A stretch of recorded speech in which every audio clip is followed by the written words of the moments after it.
Yeah.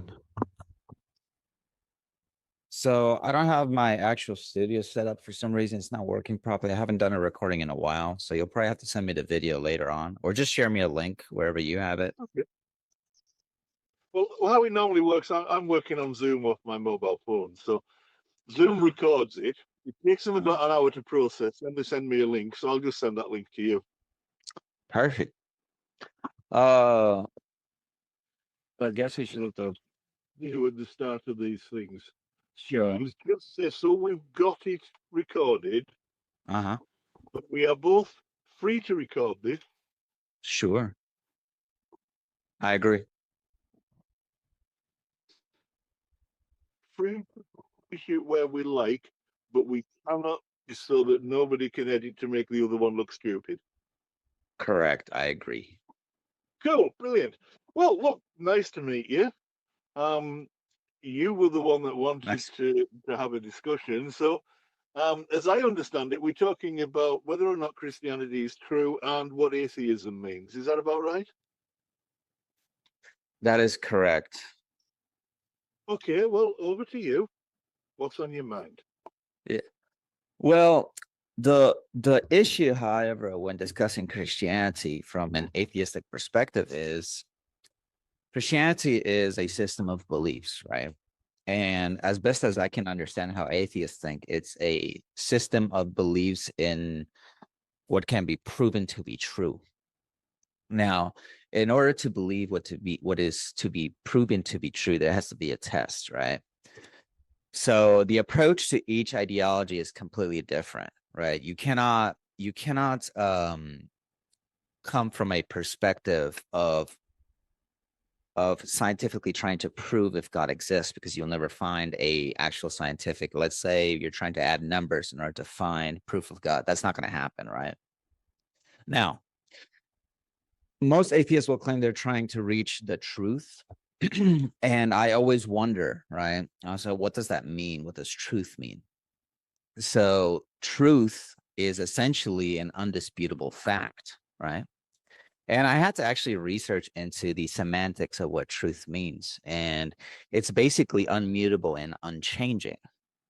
But in order to find what is unmutable and unchanging, you have to find the source and the origin of that. And that is impossible to find from a modern perspective. So everything that we think about what is true and original cannot be based off the modern understanding of how science works. That's the issue with that.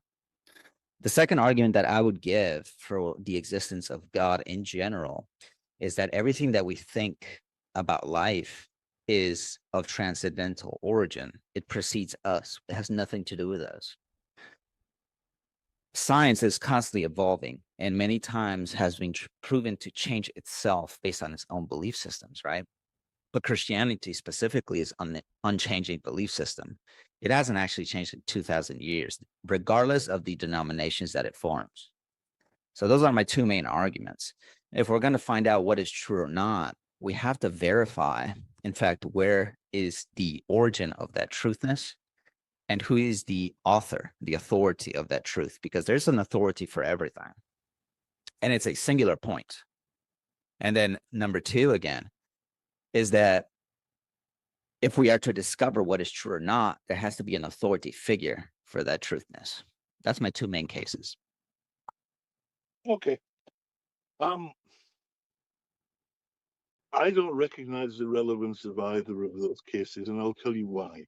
Mhm. First, atheism is very, very simply a statement of non belief. Okay. Theism is belief in God. Atheism, the A is a negation, is not belief in God. So it doesn't inherently entail the idea that I have a particular epistemology. It doesn't say anything about any other beliefs I may or may not have.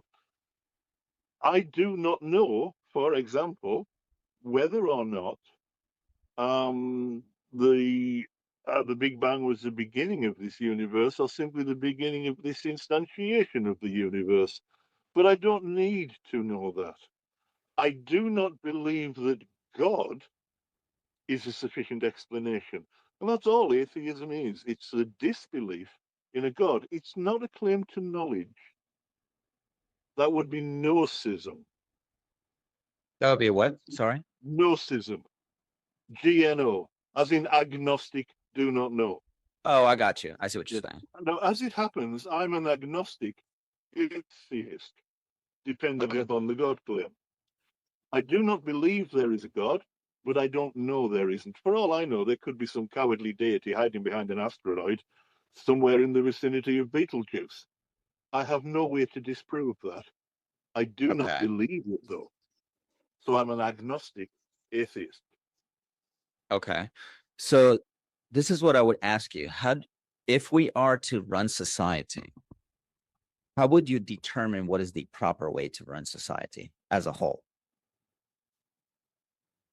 Okay, well, first of all, that's a slightly different question because you now take Sure, sure. No, I get it. people believe rather than Yeah, no, there's a point this because if we don't really follow through with our you could call it belief or non-belief, it doesn't matter. Non-belief is also a belief because the whole purpose of following an idea is because sorry.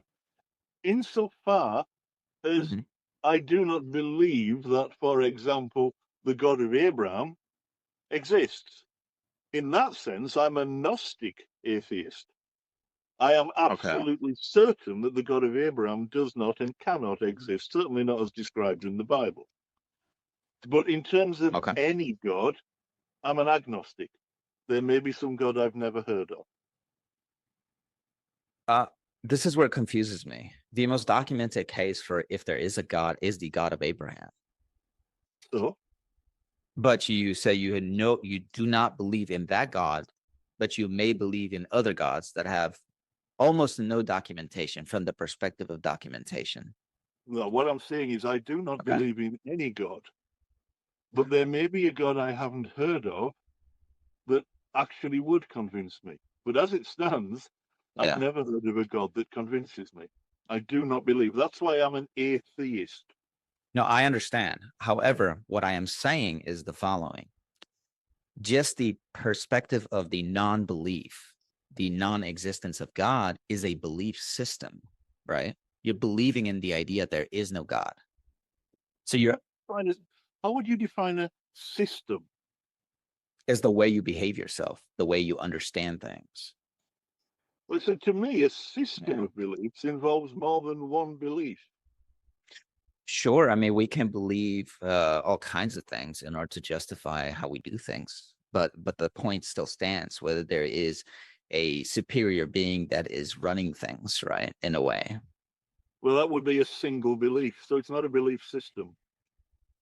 I mean, if you're going to make the case of a single belief system, you have to make the exclusive case of morality. Morality is a black and white issue. Wrong to my You do. morality. No, my morality has nothing to do with my atheism. Exactly. That's what I'm saying. It's Morality. not a belief system. It's a single belief. My singular belief that no God I have ever heard of convinces me is a singular belief. It's not a belief system.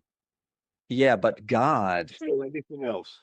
the essence of God is not here to convince people.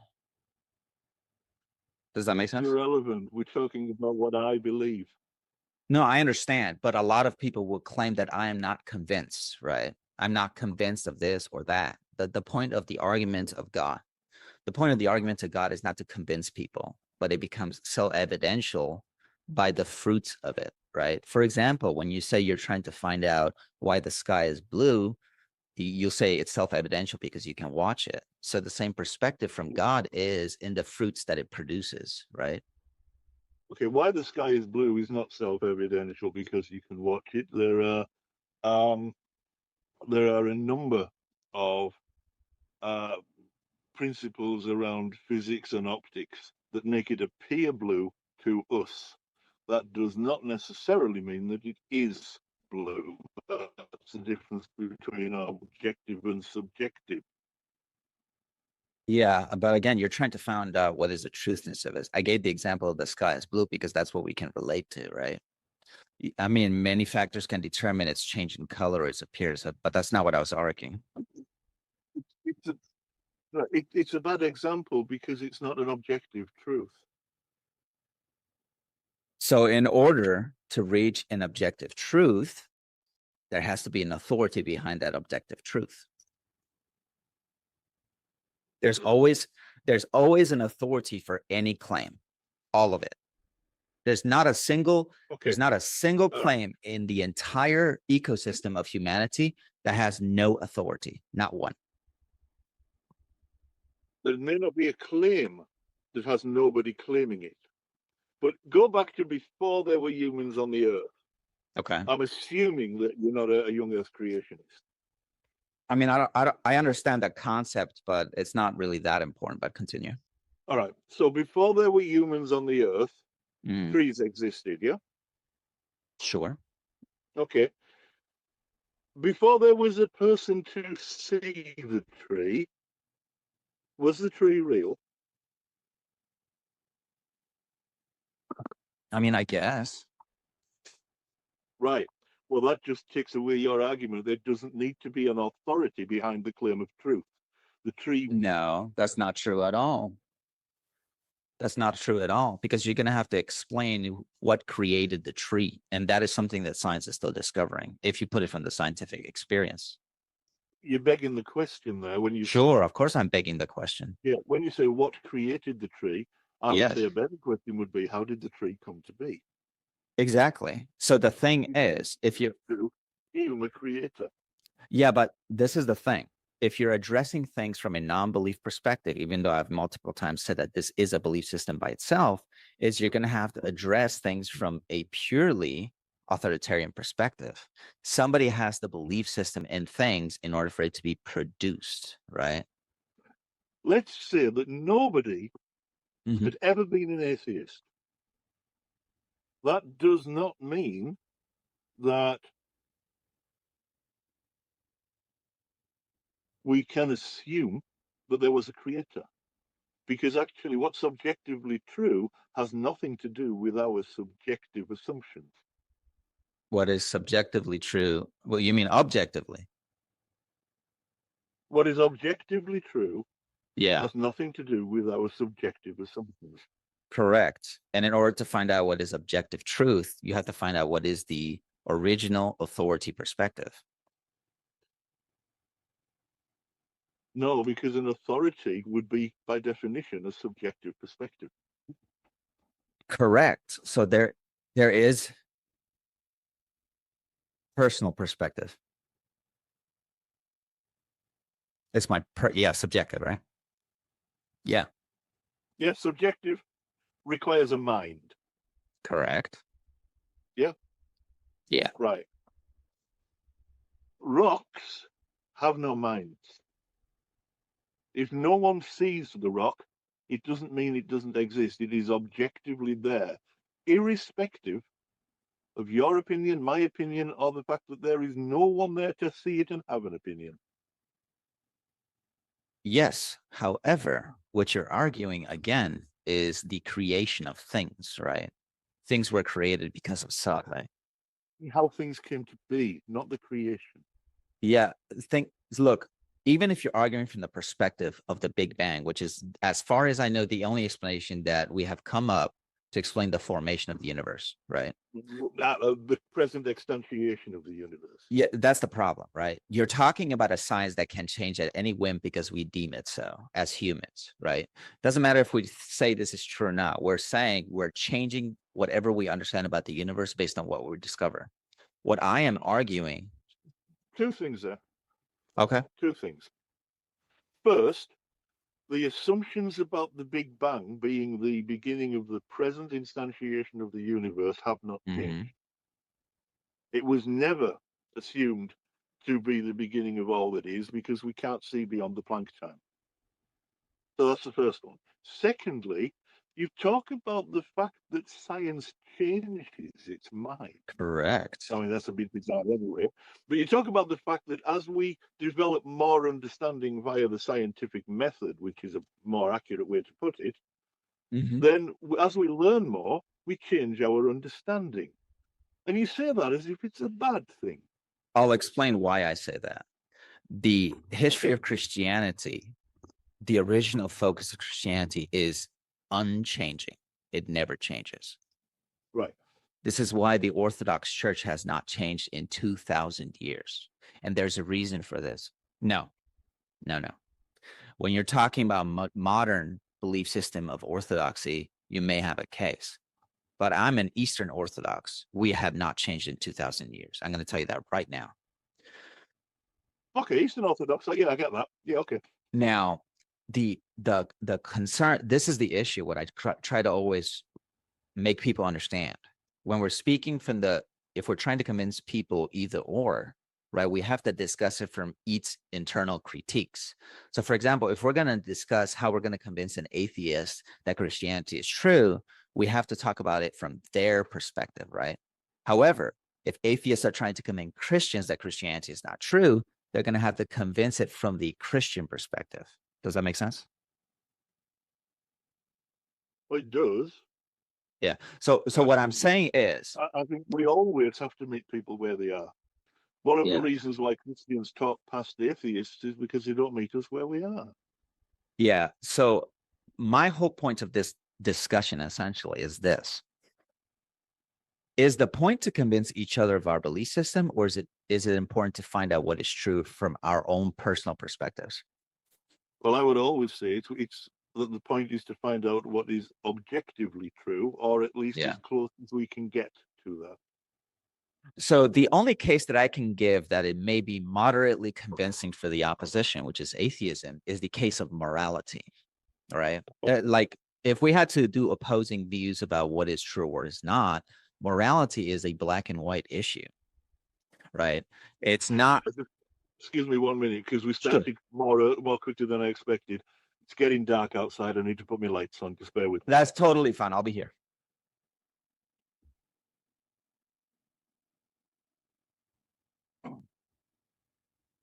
I work away from home, so I live in a caravan when I'm at work. So lighting is a little interesting. I got you. I understand. I would have been sat in the dark otherwise. But you were talking about morality. Yeah. I'm so sorry. I'm writing a message to someone. I apologize.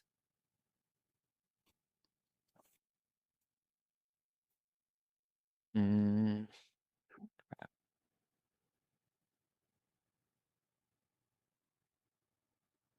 sorry about that. It was about a storage item that I was selling. Anyway, um, yeah. So the issue with morality is a particular one because I actually have heard this argument quite extensively, and they say morality is subjective, is whatever culture or society determines so. But the reality is, from the Christian perspective, is morality has nothing to do with humanity. It has to do with what the creator has deemed it so. So from the atheistic perspective, it's kind of hard for me to rationalize how would atheists come up with a moral perspective that devoids of God. I used to be a Christian. I was in the Earth creationist for 10 years. I have no problem thinking back to that mindset. Okay.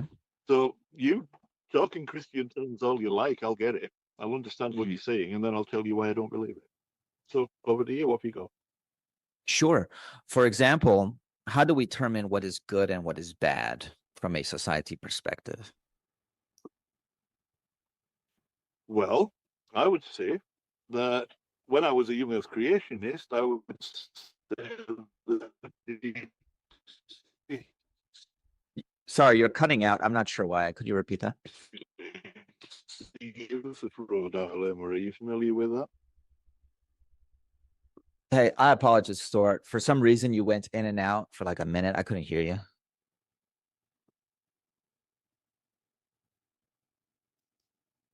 Dilemma. I'm not sure. I can't hear you. Right. Good. I'll speak a little more loudly. Is that better? I think your internet is kind of Yeah. going up and down. So sorry about that. I really can't see. Yeah, it might well be my internet going up and down because, as I say, I'm living in a caravan. I'm using my mobile phone, so it might well be that. Are you familiar with the Euthyphro dilemma? The what? Sorry, Euthyphro. I don't think so. All right. Well, it boils down to this. Is God good because he does good things, or is a thing good because God does it? That's a hard question to answer because what you're implying is that you are giving a limitation for what God can and cannot be. I'm not implying anything. I'm asking you a question. No, I understand. But the thing is, in order for me to answer something like that, is you're going to have to imply that God has limitations. No, I'm simply asking you. Is So God, yeah, he does good things, or is something good because God says it's good? yeah. Again, if I'm asking those questions towards God, that means I am putting limitations to what I can understand about God. So I can't answer that I'm not question. asking you to ask God. I'm asking your opinion. I literally just said, right, that God is the author of what is good, right? Right. I So you I am think it's good because God says it's good. I'm guessing that is the correct answer. Yeah. Okay. As I understand it, Mhm. Greek Orthodox Christians accept Matthew's gospel. As far as I know, all of them. Right. Yeah. So, Matthew, where are we? I knew this would come up because it always comes up. Sure. So, Matthew 5, I'm using the King James Version. I hope you're okay with that. Sure. Go ahead. Think not that I am come to destroy the law or the prophets. I am not come to destroy, but to fulfill.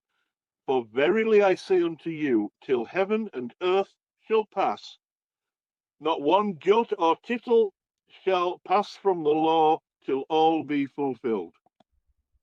Yeah? I'm not sure what the words mean. I apologize. Could you explain? Jot and tittle, it's 17th century English. It's the jot is the dot above the I, and the tittle is the cross above the T. Okay. Basically, what he's saying is not one pen stroke shall be Okay. removed. Yeah? Would you Yeah. agree with that? I kind of would have to know the context before I can say yes or no. Well, the context is it's just before the Sermon on the Mount when he's talking to his disciples about keeping the law. So the law of the Jewish land or the law of Christ has made? Sure. What law would a Jewish rabbi, an itinerant Jewish preacher in the first century mean, given that no part of the New Testament had been written at that time? If it is by Christ's words, then you have to understand that he's speaking about the new law that he inscribes, not the Jewish law. Well, he's not, though, is he? Because when he talks to you, for I say unto you that except your righteousness shall exceed the righteousness of the scribes and Pharisees, Mm-hmm. you shall in no case enter into the kingdom of heaven. He's talking about the first 5 books of the Hebrew Bible. He's talking about the Pentateuch. That's the law those people would have understood. And he's saying it doesn't change. Now, you Yes. said, So hang on, you said to me at the beginning of this conversation, mhm. I'm going to paraphrase because I can't remember word for word, That's fine. but you said effectively, the Lord God is the same yesterday, today, and tomorrow, an unchanging Mhm. God. Yeah? Correct. Right. If a young woman is raped outside the city, given that this is, I'm quoting the law now, Mhm. and she didn't scream loud enough, should she be stoned to death? You would have to now compare Judaic law with Christian ethics, right? No, that's why I did the bit about not one jot or tittle of the law shall be removed. Okay, so then you would have to reference, why did Christ come to earth? Why did God come to Christ? Well, I would argue that that in itself is very silly. Why is it what? Okay, so this is the thing. This is the thing. Yeah. Okay. Go ahead. It goes right back to the Garden of Eden. Okay. Adam and Eve, who did not yet know the difference between good and evil, so did not know that disobeying God was a bad thing, Mm, disobeyed God and ate an apple because God, for some reason, thought that knowledge should be stored in fruit, which is a bit bizarre in itself. So, okay. even though they did not know it was wrong, God not only punished them, but he punished every subsequent person ever. Mm. And then he created a loophole, which is where if God sacrifices himself to himself, he can save us from himself. It's nonsensical. So that's why Jesus came. Yeah, so you're taking this from the scientific explanation of trying to rationalize things, right? But you have to understand things from the perspective of faith. And I understand that's why the perspective. No, I get you. I understand. I understand. But what I am saying is this. There's a lot of things that you kind of have to understand it from the perspective of Christianity, not from the perspective of atheism, right? The same way that from your perspective of atheism, I would have to believe that is the case, right? I cannot explain why the rock is a rock and say, oh, it's because God wills it so. That I wouldn't take that perspective. So there's a lot of metaphors and syllogisms and symbolisms in the Bible that cannot be explained scientifically because the whole point of the Bible and the stories of the Bible is not necessarily to understand it literally one for one. For example, the apple is not a literal apple. It's a metaphor for something else. And as far as we've been able to determine, is a code word for sexual immorality, right? So And until then, they did not know it was wrong until they did it. yeah, the because I don't know too much about the Old Testament in the sense of trying to understand what the metaphors meant. But for example, there's a lot of code words, right, for what things mean. Like there was the case of you and they knew her, right? The code word for they had sexual relationships. I didn't even know that until much later. But the whole point, again, of the Bible specifically, yeah, the whole point of the code words and the understanding of how the Bible work is, it is a it is a linear understanding of spiritual awakening. Because as far as I know, in the Old Testament, the first thing that they started doing was animal sacrifices, right? In order to somehow reach God in certain ways. But then as Christ became, as God became human, the sacrifices were now deemed not necessary, right? So you have to kind of take this from the perspective That's of interesting. do we understand things literally one for one, or is there a symbolism behind it? I know from an atheistic perspective, symbolism is nonsense. But again, if you're discussing specifically what we should or should not believe, you kind of have to take each side's perspective. Say what? Right. Symbolism is not nonsense. Symbolism Okay. is not nonsense. But when you are talking about the law, Okay. that's not symbolism. Look at, I know that this is, well, no, this is before the split, because the split with the Greek and Roman Church was 1054. So Pope Gregory the Great, who was 5th century, I think, defined exegesis as things were literal, allegorical, moral, or eschatological. End times is eschatological. But he still didn't say that there was nothing literal because there are literal things. When you're talking about the law, which is where we began this particular part of the conversation, that has to be literal. The Old Testament is heavily focused on the actions of you follow this or it's essentially death, right? This is why Judaism and Islam still follow that. But the whole point of why Christ is because he basically told that I am bringing you a new law that you must follow in order to enter heaven. And the reason he did that is, again, you're talking about a time that the only thing that people can understand about how to access, so to speak, religious knowledge, right, is through you better sacrifice and you better not work on specific days, right? And a good reference for this is that nowhere in Christian history, I cannot say that not nowhere, but I don't think anywhere in modern Christianity do we stone anyone for adultery, right? I don't think that exists. You can point to it. Hold on. I didn't get there yet. We're talking about the law, right? If we're talking specifically from the Christian worldview, Jesus is the law. If you're talking about the Old Testament is the law, right? If Wait, I need you to back up a little. sure, Jesus is not the law. he is the new law. Jesus, according to Christianity, is a part of the Trinity. No, he is the Trinity. Oh, okay, he's Yeah, correct. right. That's not the law. The law is what the Godhead imbues. Yeah, but God, Christ, and the Holy Spirit is the same thing. Right.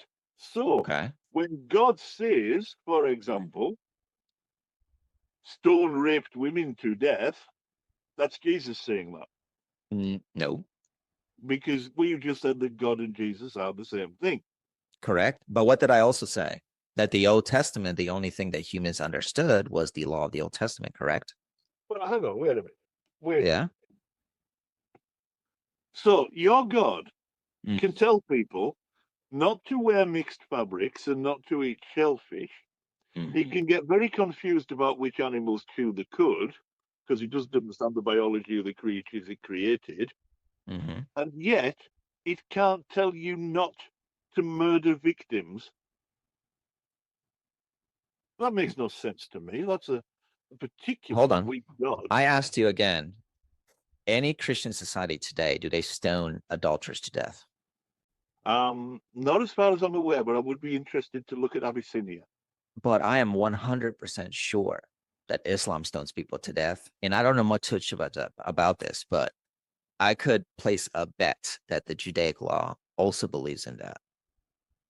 I think you're probably right. I'm not defending either of those either.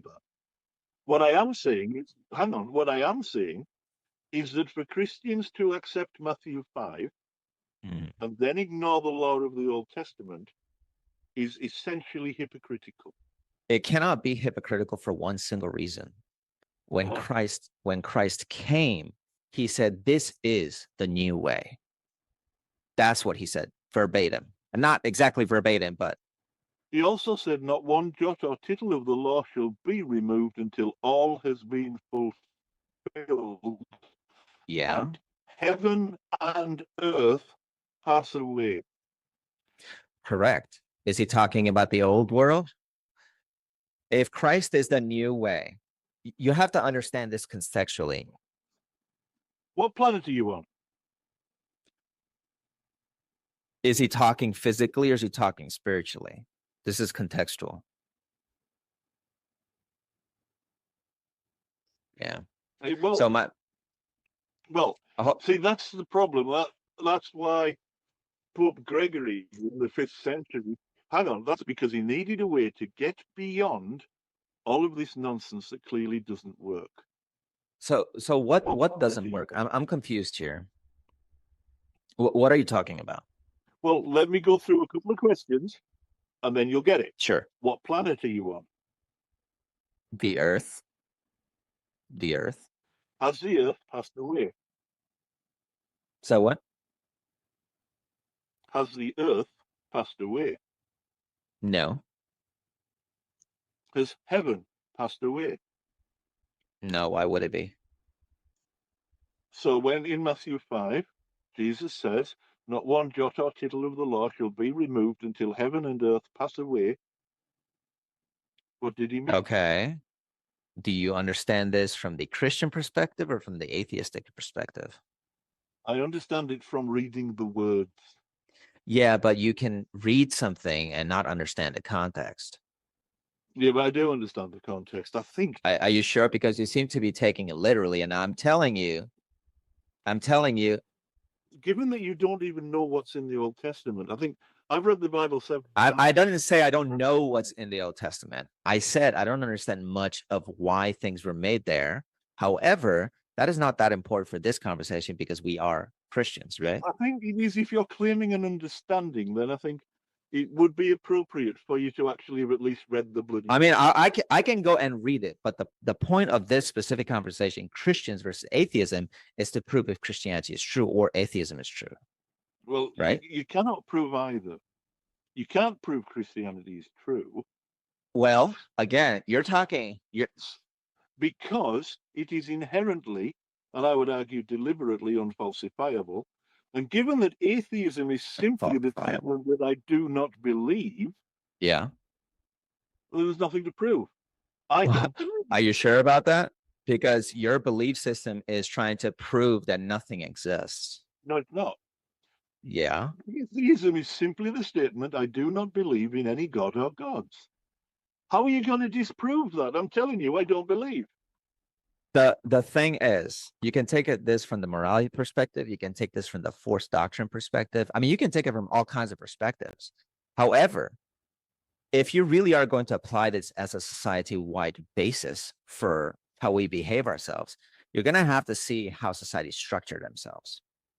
Is it better for people to believe in nothing, if that were a concept, or believe in something?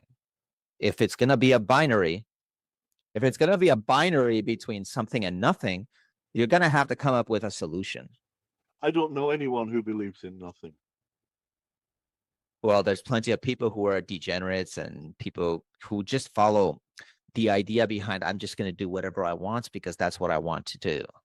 Well, that's not believing in nothing. That's believing in, I would say, unreasonably believing in their right to do what they want to do. Yeah, but even the case where you're making whether they're unreasonable, you're now putting a moral superiority over why they're unreasonable. No, it's not. It's not superiority, but it is a moral judgment. Yeah, but you're making a moral judgment from a belief system that you said you don't believe in. No, because my belief in living and operating in ways that benefit society was the same when I was a Christian. It was the same before I was a Christian, and it's the same after I'm a Christian. It has nothing to do with atheism. It's to do with the fact that I come from an evolved social species, and we have evolved and then created culture over that evolution. If you were coming from a Muslim background, would you be different than what we are today? To allow us to interact in ways that benefit all of us. That's got Okay. nothing to do with atheism. I agree with you. It has nothing to do with atheism. Yeah, that's right. Because atheism is simply the belief or disbelief, in this case, the disbelief Yeah. in God or gods. It's got bugger all to do with anything about utility. Well, everything that we do has a purpose, right? Unless you're arguing from the perspective of nothing has a purpose. Well, that's a false dichotomy, but actually, Oh, I'm getting somewhere with this argument, right? Because I'm arguing specifically from a binary perspective, not in a whole spectrum of ideas, right? well, It's either or it isn't kind of situation. I disagree with that premise. So how are you gonna? This is the thing. How are you gonna reach the truth if there is such a thing as a truth if you cannot differentiate between yes or a no? I can differentiate between yes or no, but that's a false binary. Uh, Give me a second. I'm so sorry.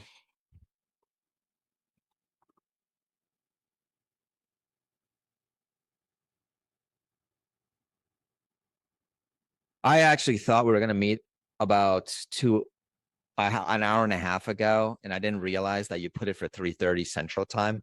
So my apologies. We might actually have to continue this conversation. My time. 6:30. GMT. Yeah, I'm in England. Did tell you that. I don't know why it came up 3 hours later on my time. It was very odd. And that's the earliest you can do it, right? Well, yeah, I work 9 to 5. By the time I get home and then get set up and feed the Yeah, cats and all of that, it's 6:30. I got you. I'm trying to figure out what is a good day because we definitely will have to continue this conversation. I have like 5 more minutes, but um Okay, well, we can work that out at our time. Yeah. Anyway, what I was basically arguing is that in order for me to find the truth, I need to argue from a perspective of binary. It's a yes or an alchemy for me. Right. See, I think that you you are confusing different concepts here. You can get a yes or no about whether or not something is true, Uh-huh. but when you're being so broad and nebulous as to say, well, you either believe in something or you believe in nothing, that's a false dichotomy. I believe in all sorts of things. God just doesn't happen to be one of them. That's a false dichotomy. So, is there anything that you can point that we can structure society that involves nothing that came from the Christian world? Um, but given that I live in a culture that's been steeped in Christianity for what 1600 years here in Europe, Mhm. nothing that immediately springs to mind. However, that does not mean that it's impossible to structure a society. But forgive me, my society has been so steeped in Christianity since before I was born. Of course, Yeah. I can't bring anything to mind because I'm a product of my society. Correct. So, if I were to take that from a broader scale, right, it makes me wonder if we don't understand the concept of good versus evil without a theistic perspective, because you cannot make a case for good versus evil without a moral dilemma, then you would have to argue what society that is devoid of any belief in God, nothing, actually functions very well. People will point to Japan, but even they have a religion. There is one, Okay, I'm and listening. it's the only one that I'm aware of. It's an island. Oh, it's South something island in the Pacific. Are you And talking about Papua New? No, sorry, no, my apologies. I was thinking Papua New Guinea. no, it isn't Papua New Guinea. But it's South something island. I honestly can't remember the name off the top of my head. They have no concept of a deity. Yeah, They have a functioning society. uh, but you kind of have to scale this up, right? Are they really that impressive as a society? Are they functioning properly? Do they have no moral dilemmas that we would consider problematic? For example, the reason I say this is when the sorry about that.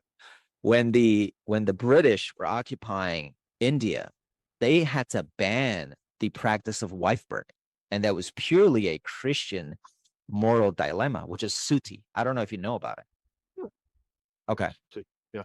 So, in many ways, the arguing for a better society, better implies moral good, right? Is the implication that one morality is superior to another?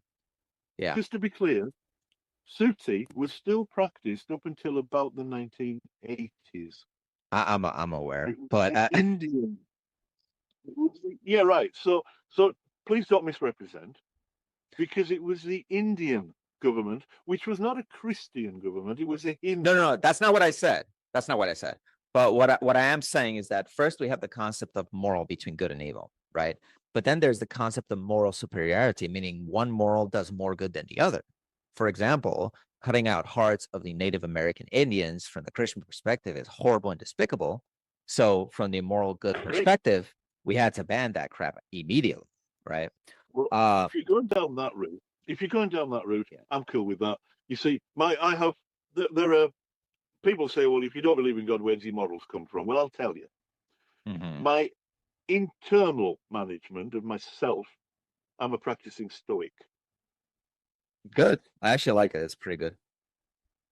For my dealings with society, I'm a Mhm. utilitarian, but not the original utilitarian that's primarily rules based, the John Stuart Mill version of utilitarian, which is principle based. I'm a little bit aware of his principle. Okay, I'm also a humanitarian, or a humanist, I should say. That's where my morality comes from in terms of modern parlance. But actually, it comes from the fact that I'm a member of an evolved social species that needs to get along with each other, and there's a cultural overlay on that. Now, my cultural overlay, the one that I choose, is by no means Christian, because Yeah. the the the idea of Stoicism is pagan, although I don't have a religion, I don't believe any gods. Yeah. And John Stuart Mill was an atheist. Gotcha.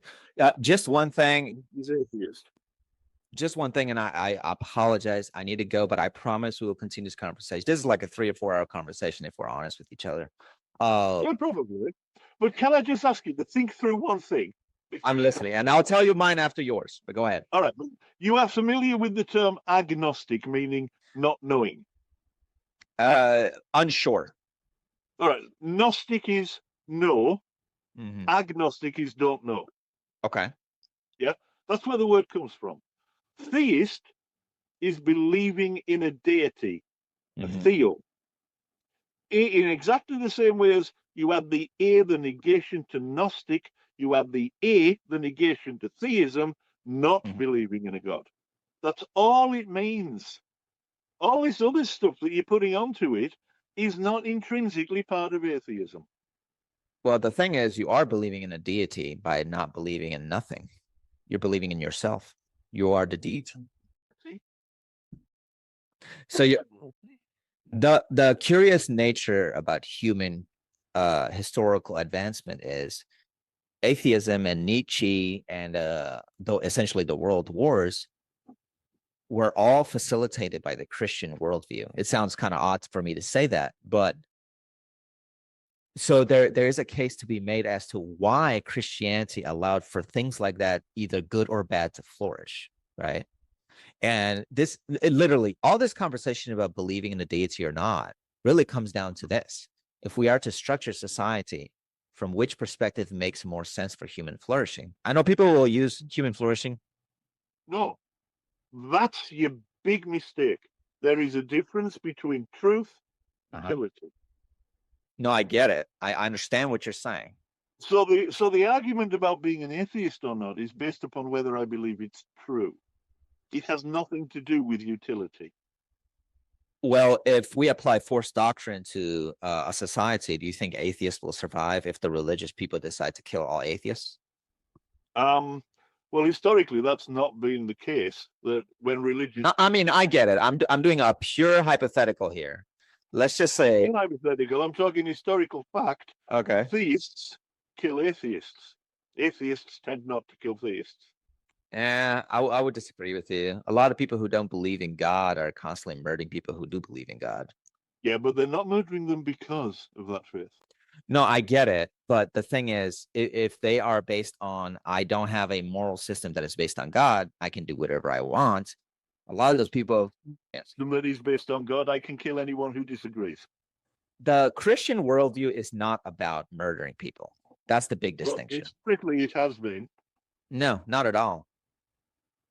The people will point to the Crusades, but yeah, the Crusades were started because Islam invaded Christian nations. And I'm sure you know. They weren't. The Crusades began because Pope Leo in 1095 wanted to be able to reunite the Eastern Christians via the King of Constantinople because he had a rival in Paris and he wanted to be the guy. It's a bit like Donald Trump at the moment. He wants to be the bloke that's seen as the great conquering hero. That's what did it. Yo, Islam had invaded since the 1600s, sorry, 1600s, 600s with the creation of Islam, death by sword or conversion, until literally 400 years later when Pope Leo decided to unite the Christian world. Then why did Muhammad talk about the people of the book? What you mean?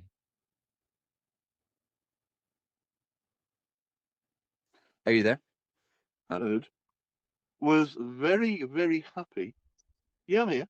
The people who believed in the Abrahamic God, he described them as people of the book.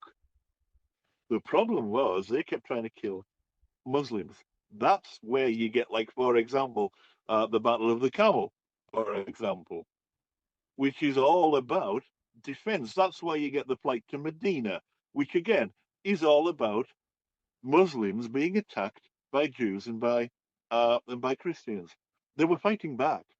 Now, okay, by the time you get to Spain, it's different. But no, sorry, the issue about the Crusades was it was absolutely not a defensive war; it was a political It war. was. All of North Africa was Christian, all of it. They decided you either convert or we kill you. That was the whole purpose of Islam's expansion. The whole purpose. There was no way. But The Crusades weren't going for North Africa; they were going for the Levant. no, I get it. They had to start from the Eastern Bloc, if you call it that way, from the Alps of Spain down. I get that. But the point of the ideology behind, because Spain was not. I mean, it was only southern Spain anyway. It certainly wasn't the Alps of Spain. no, it was all the way to the north. The Reconquista started in the north, all the way to the north. No. It was what was Are you it? sure? Philip and Isabella in the 15th century. Yeah, I know. Nothing to do with the 11th century Crusades. So the Moors, right, had already invaded back in the day. Of course, it had nothing to do directly with the age because that was 500 years apart.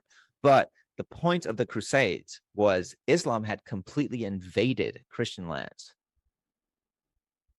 Like almost. That's the case. Yeah. Why did European crusaders completely bypass Spain and head for the Levant?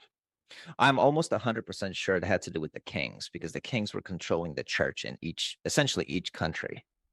No. Now you get into the medieval political issue of simony, and actually, that's just not the case. It was way less consistent than that. Yeah. I know that there was a lot of risk with the Catholic Church and within the Catholic Church, and then there was a clear division between Orthodoxy and Catholic Church. There's obviously problems there.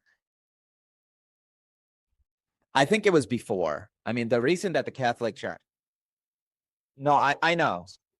Sent Candida, wasn't it? Somebody Candida. No, I'm aware, but what I'm saying is that there's already schisms in the sense of people who had their own belief system. But in fact, you'll always hear Roman Catholics say, "Oh, Peter had the keys, right? So he inherited the church," kind of thing. But I got no more time. I do apologize. But my whole point about I want you to think about just one thing because you gave me the issue about what is a theist versus an atheist. My whole point of this conversation is if we are to believe in something, but two people believe the opposite things, who do we side with? That's it. Okay, you don't have to side with anyone. Well, you will at some points because one is going to apply force doctrine. Sometimes I don't know is the right answer. I got you. I understand, but you have to think about it again from how is society going to survive, right? If I believe in something that completely contradicts yours and I believe I am right, however, I can apply force doctrine to you so your belief system goes in the trash, right? Naturally, history will say that I was right because I will write the books, essentially. So if we apply this from a society, so if we apply this from a society-wide perspective, we have to really judge, and judging implies morality. We have to judge who is going to structure society better. So I'm going back to this. I can answer that really quickly. All right. I'm not just a counter apologist. I'm also an anti-Nazi, anti-fascist activist. People will say you cannot have a multicultural society. You can. I agree. I don't want a multicultural society. I want a single, tolerant society. And there's only one way to do that, really. You have to have the same belief system. No. A tolerant society is a society that allows people their belief system and does not, for example, favor one above another when that one wants to remove the rights from gay people, for example. Then you have to ask yourself just one question. Uh-huh. Which religion specifically allows for the most tolerance. That's it. Well, I would say probably Sikhism, from my understanding. I'm not sure. I mean, the Sikhs and the Hindus are constantly fighting each other now, as far as I I know. didn't say that they were completely tolerant. I said No, I know, I understand. However, maybe the James, maybe. yeah, but the thing is, every single time when there is division, it naturally includes the talks of moral superiority, right? Sorry, my speech is weak. So basically, what you're saying is that we cannot have a tolerant society because religions won't allow it. No, what I did say is that if you're going to have a tolerant society, you're going to have to judge this from the perspective of the best moral good.